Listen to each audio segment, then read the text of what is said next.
بشجاعة وقوة وثبات اتمسكوا بالرب يسوع، ما خافوش من العذابات ولا موت ولا عطش ولا جوع.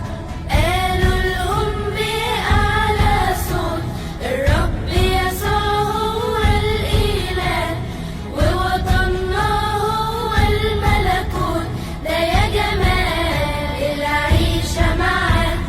اشهد قول لنا يا تاريخ عن أبطال كنيستنا زمان، كان فيهم صبي أو شيخ ازاي دافعوا عن الإيمان. مفتوح في كنيستي سنكسار مليان بقصص الشهداء، كله فخر وانتصار، ويا بختهم بالسماء.